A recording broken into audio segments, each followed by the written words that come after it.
Hello my beautiful tubers, welcome back to my channel. Thank you so much for tuning in, my warriors. Hello, how are you guys?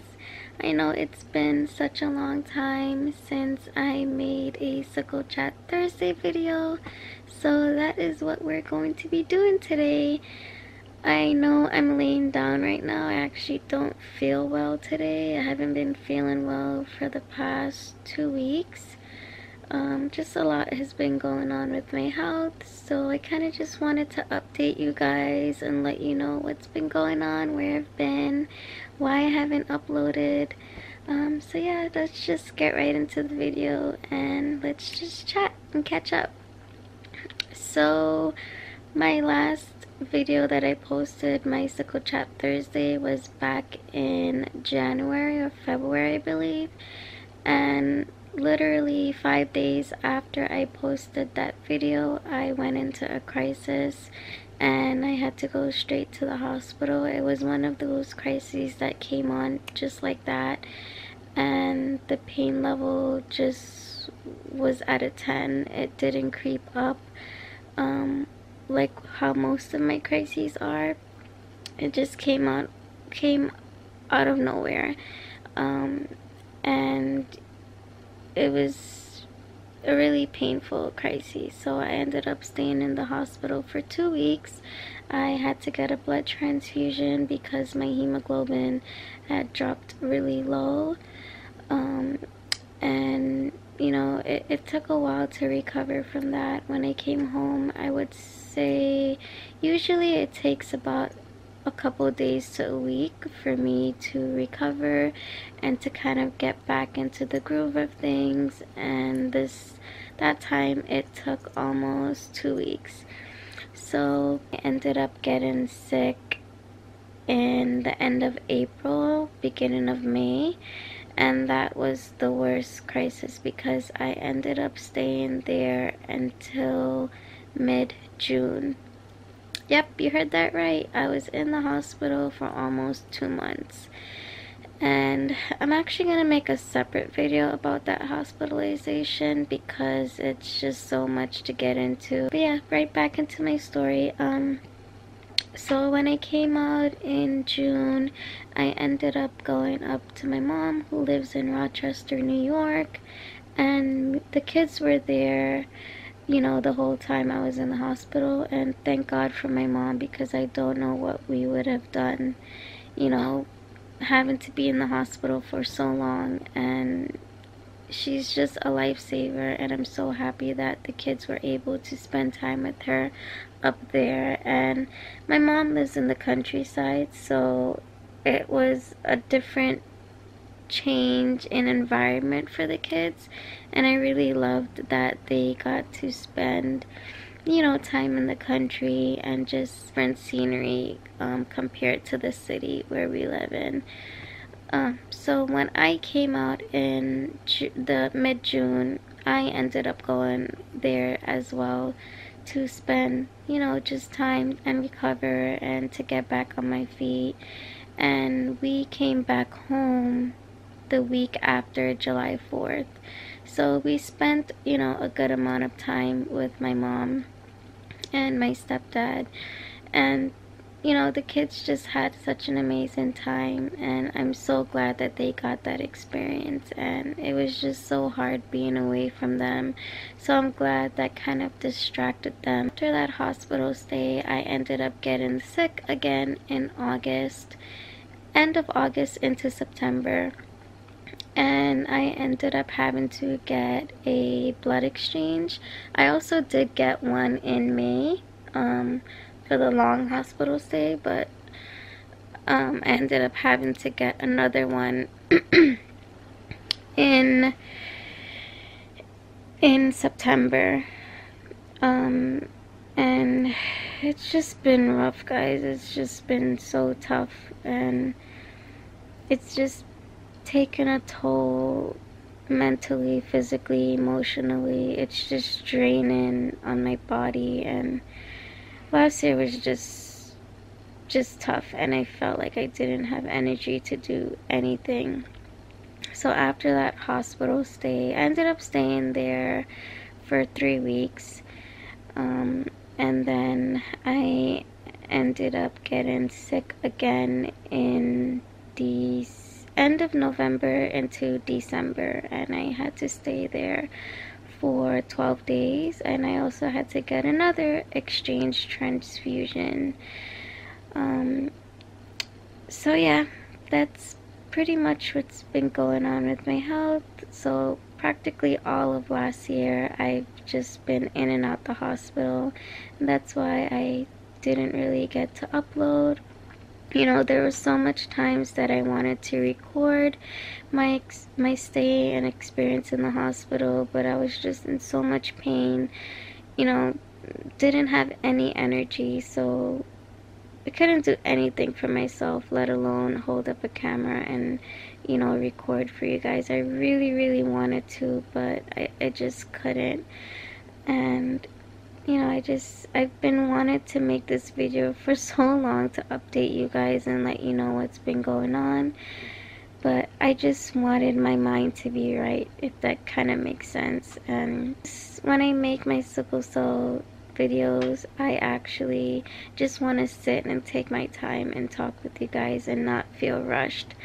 And you know, the last video that I recorded, I actually took like 2 hours recording that video, and then I just started learning to edit and upload, so that took like a whole day and actually 2 days it took me to get that video uploaded. So that's why I like to take my time and make sure that I have the time, you know, to record and upload so I have it up on time. So I do promise, you know, that from here, you know, I will try my best to have a video up every Thursday. You know, that's the whole main reason why I created my channel, and that's why I came up with the Sickle Chat Thursday segment.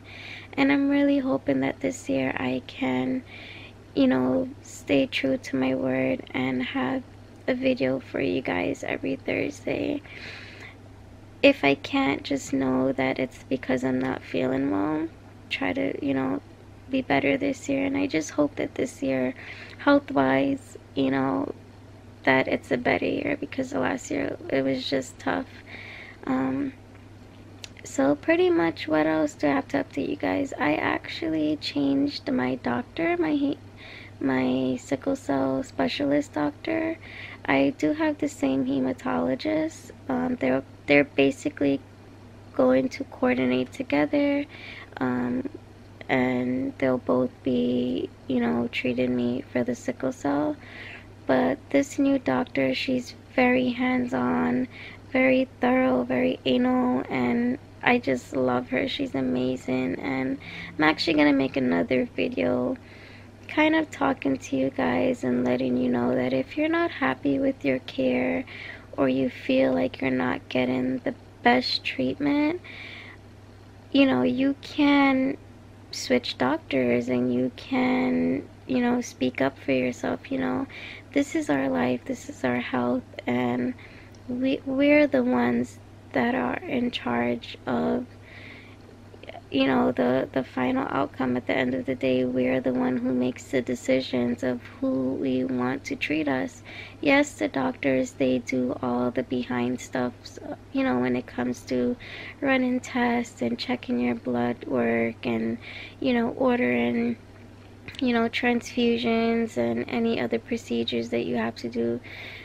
But if you don't have the right doctor to do that for you, you know, it's like, what's the point? You know, you're not getting the best treatment that you deserve, and we all deserve, you know, better care and better treatment. So if you feel like you're not happy with the care that you're being provided now, you know, you can change that. It's up to us. Like, we have to be the #1 advocate for ourselves, and we have to be, you know, honest and open, and just want the best care possible. So if you feel like you're not getting that, just know that there's so many doctors out there, and so many doctors willing to care for you and to treat your disease. And who knows, maybe the new doctor that you choose to change to might be better and might know, you know, other alternative ways on how to treat your illness. But just take a chance. You know, it doesn't hurt to go and just talk with a doctor. You don't have to make a decision right away, but just meet and talk to different doctors and then make your decision on who you want to treat and care for you. So that's basically what I had to do. I felt like I wasn't getting the proper care and treatment, and I was just done and fed up, and I actually got a huge eye opener, you know, last year from being in and out the hospital. And that is why I came to the decision that, you know what, I need to change my doctor, and hopefully, you know, I will get a better outcome this year now that I have a new doctor. But she is absolutely amazing. So her plans for this year, because I get sick so often and my pain, you know, basically starts to flare up, I would say like a month or two after I receive a transfusion or exchange transfusion. You know, the percentage of my sickle cells are always so high, and they just jump to a high level within a short period of time. So what she's planning to do is to do routine exchange transfusions and blood exchanges depending on that month, you know, how my blood levels are. And I'm also hoping that this will prevent me from having to be in the hospital so much. I'm really hoping that, you know, this works out, and, you know, this plan really works this year, because I have so much that I want to accomplish this year. And it's so hard when you have, you know, a vision and dreams of what you want for your life, and then you have this one thing holding you back. I just hope that this year, you know, this new plan works. I'm also getting a Metaport. I've never ever had one. I don't know if you guys can see this scar on my neck, but that was all from last year when I had to get the exchange transfusions and IVs. Every time I go now to the hospital, I either have to get a Shiley that goes on my neck or a PICC line that goes on my upper arm or like my chest area. And it's just been horrible. My veins are terrible. They're like so difficult to get a vein now, and I get poked like at least 10 to 20 times before they can get, you know, a functioning vein. And even when they do get a vein, it doesn't last. It probably lasts like a day or two, so then I have to go through that process again of getting poked. And it's just, you know, it's just been a toll on my body. I have so much scars on my body, you know, from IV and PICC line and the Shileys. And, you know, I just made the decision, you know what, I have to get this port if, you know, it's gonna be life-saving and it's gonna be such a huge difference now. So I'm actually getting that procedure done next week Friday, so I am definitely going to bring you guys along and just kind of film, you know, from before when I go get the port place and afterwards. I will do like a more detailed video, and that will be my next week video. I'm also gonna upload another video that I did record last year, and I just didn't have time to upload it.